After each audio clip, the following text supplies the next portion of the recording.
जोर से बारिश आने लगती है। गर्भवती माया जोर से चिल्लाते हुए जंगल से दौड़ती आती है। उसके पीछे 2 आदमी डंडे लेकर उसके पीछे आते हैं। वो बेबस होकर उस स्थिति में एक पेड़ के पीछे छुप जाती है। वो दोनों उसके लिए ढूंढते रहते हैं और दूर चले जाते हैं। और वो सब देखकर वो मन में खुश होकर चैन से सांस लेके भगवान का शुक्रिया अदा करती है। ऐसे में पीछे से कोई उसके कंधे पे हाथ डालते हैं। वो जोर से चिल्लाती है, नहीं नहीं, मुझे कुछ मत करो, मुझे छोड़ दो। ऐसे रोती रहती है माया। तभी वहाँ पे आई औरत उससे ऐसे कहती है, बेटा जोर से चिल्लाओ मत, मैं आपका हानि करने नहीं आई हूँ, आपको बचाने आई हूँ, यहाँ आइए। कहकर उसे थोड़ा दूर ले जाती है। वहाँ पर एक नदी के पास एक नाव दिखती है। उस नाव में उसे बिठाकर उसके गांव लेके जाती है। उसके बाद वो दोनों चलते हुए उसके घर के पास जाते हैं। वहाँ पर वो माया से ऐसे कहती है, बेटा मेरा नाम सिरी है, आप घबराओ मत, मैं आपके बारे में कुछ नहीं पूछूंगी, आप पेट से हो, मुझे 10 मिनट का वक्त दीजिए, मैं आपके लिए खाने के लिए बनाती हूँ। ऐसे कहकर वहाँ पर पड़े चूल्हे पे खाना बनाती है सिरी। थोड़े वक्त के बाद खाना बन जाती है। वो दोनों खाना खाकर विश्राम करते हैं। माया तो डरी डरी सी ही रहती है। तब सिरी उससे ऐसे कहती है, सुनिए डरिए मत, यहाँ कोई नहीं आएंगे, आने के लिए नदी पार करना होगा और वहाँ पे नाव ही नहीं है, बिना कुछ सोचे आराम से सो जाइए। उसके लिए हाँ कहकर माया आराम से सो जाती है और वो दिन बीत जाती है। और दूसरे वाले दिन सुबह माया उठ जाती है और सिरी काम करते माया से ऐसे कहती है, मेम साहब इतना जल्दी क्यों उठ गई हो, थोड़ा सा वक्त विश्राम कर लेती थी ना। सिरी मैं कौन हूँ तुम्हें पता नहीं है ना, तो इतना प्यार क्यों दिखा रही हो, क्यों मेरी मदद कर रही हो। मेम साहब किसी की मदद करने के लिए उसे जानना जरूरी है क्या? ऐसे में हम बहुत भूखे लोगों का मदद करते हैं, उन सब का मदद हम क्यों करें? हम जानते नहीं है वो कौन है। इंसान का मदद इंसान नहीं करेगा तो कौन करेगा? सिरी तुम बहुत अच्छी लगती हो, तुम्हारा कोई नहीं है क्या? मेरे पति को मार डाला है। क्यों मार दिया है सिरी, हुआ क्या है असल में?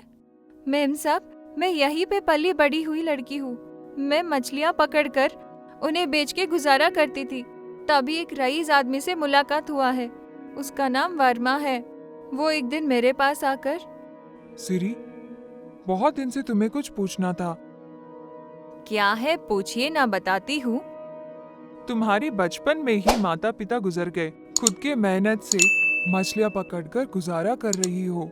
जिंदगी में तुम्हारे लिए हमसफर चाहिए, तुम किसी से शादी नहीं करोगी क्या? मुझसे शादी करोगे क्या साहब? सब लोग मुझे देख के ही डर जाते हैं, सब लोग मुझे खड़ूस समझते हैं, ऐसे में कौन मुझसे शादी करेंगे? तो क्या हुआ है, वैसे भी किसी और तक क्यों, तुम्हें पसंद है तो मैं शादी करूंगा। भगवान खुद आके वरदान देना चाहा तो कौन मना करेंगे। ऐसे जवाब दिया था मैंने। एक अच्छा मुहूर्त देखकर दोनों ने मंदिर में शादी कर ली। उनके घर में बहुत बड़े झगड़े हो गए थे मेरे शादी की वजह से। इज्जत खराब किया कहकर मुझे और मेरे पति को घर से ढकेल दिया है माँ। हम दोनों वहाँ से बाहर आकर रह रहे थे। उनके माता पिता को ये बिल्कुल भी पसंद नहीं था। इज्जत खराब किया कारण से मारने के इरादे से सोते हुए वक्त मेरे पति को मार दिया है। मैं वहाँ से बचकर आ गई और उसके बाद मेरे पास वो नहीं आए। मैं बहुत बुजुर्गों से मिलने पर भी मुझे कहीं पे भी इंसाफ नहीं मिला, ना कुछ कर पाकर ऐसे अकेले ही जिंदगी बिता रही हूँ, ऐसे कहती है। और वो सब सुनकर माया ऐसे सोचती है, सिरी मन में इतना कुछ दर्द रखकर ऊपर ऐसे हंसती रही हो। मुझे आदत हो गया है मेम साहब, वो सब ठीक है। वैसे भी आपके पीछे कौन थे, वो लोग कौन है, वो आपको क्यों मारना चाहते हैं? मैं कल ही पूछना चाहती थी, आप बहुत डरी हुई थी ना, इसलिए मैंने आपसे कुछ नहीं पूछा। तुम्हारे जैसे मेरी जिंदगी में भी बहुत कुछ हुआ है सिरी। मेरे माता पिता नहीं है, एक इंसान के मदद से बहुत पढ़ाई की है। मेरे कॉलेज में मुलाकात हुआ रामू से, मेरा दोस्ती प्यार में बदल गया, वो शादी तक चला गया। मैं ससुराल चली गई। मेरे सास बहुत ख्याल रखती थी। अच्छी सासू माँ मिलना मेरी किस्मत समझती थी। कुछ महीने बीत गए। बहुत अच्छे से मेरी जिंदगी जाती थी। तभी मेरे पति को अमेरिका में नौकरी मिली थी। तभी मेरा तीसरा महीना था। उन्हें जबरदस्ती मुझे छोड़ के जाना पड़ा। उनके वैसे जाते ही मेरे सासू माँ मुझे परेशान करना चालू कर चुकी थी। पेट से हूँ ये भी ना देखकर मारना पीटना बहुत करती थी। अरे बेवकूफ लड़की, अनाथ हो तुम। किसी भिखारी या तुम्हारे जैसे अनाथ से शादी कर लेती थी। वो छोड़कर रईस और देखने में अच्छे दिखने वाले इंसान से शादी कर लिया तूने। तुम्हारे किए करे से मेरा सर उठा नहीं जा रहा है। किसी के पूछने पर कुछ नहीं बोल पा रही हूँ। मेरे पूरा इज्जत मिट्टी में मिला दिया है। मेरा बेटा ना समझ है तो तुझे क्या हुआ? हमारे हैसियत से तुम कितनी नीची हो तुम नहीं जानती हो क्या? करोड़ों का मालिक मेरे भांजी से शादी करवाना चाहती थी।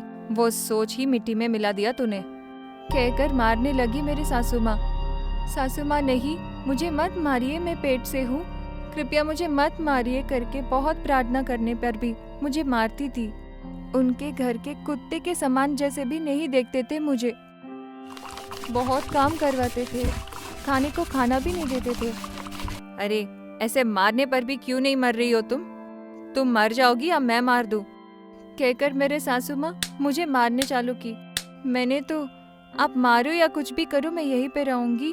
मेरे कोख में पलने वाला बच्चे को इस घर का वारिस बन के ही मर जाऊंगी। भगवान ऊपर से सब देख रहा है, आपका शिक्षा आपको मिल जाएगी कह रही थी।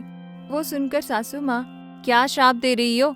तुम्हारे श्राप के लिए मुझे कुछ नहीं होगा। पतिव्रता नहीं हो तुम, कुछ भी बोले जा रही हो तुम, कहकर मुझे डंडे से मारकर बहुत हिंसा करती थी। फिर भी मैं उस घर से एक कदम भी बाहर नहीं रखी थी।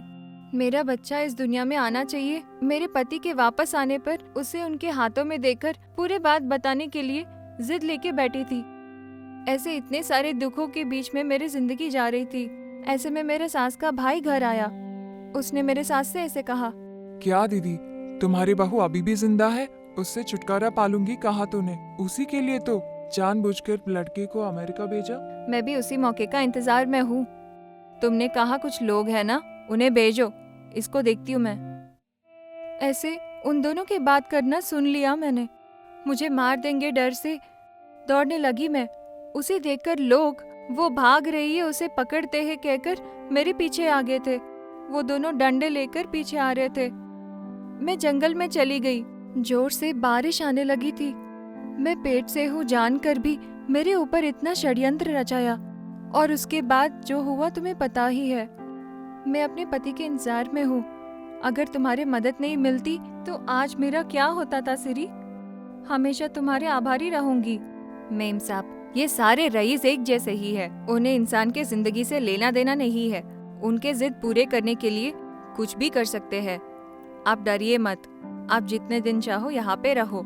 आप बिल्कुल मत डरो। फिर भी सिरी, मेरा एक ही डर है, मेरा पति कब वापस आएगा पता नहीं, और अगर आ गए वो लोग मेरे ऊपर कौन से चुगलियां करेंगे ही पता नहीं।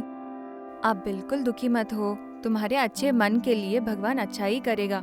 ठीक है मैम साहब, बहुत देर हो गया, मैं मछलियाँ के लिए जाऊंगी। मैं भी तुम्हारे साथ आऊंगी सिरी। यहाँ पर अकेले रहने के लिए मुझे बहुत डर लग रहा है, इसलिए मैं भी आऊंगी।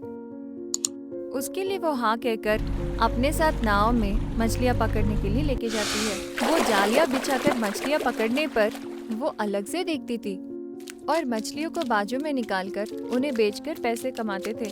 वैसे दिन बीत गए। ऐसे वो दोनों मिलकर धंधा करते थे।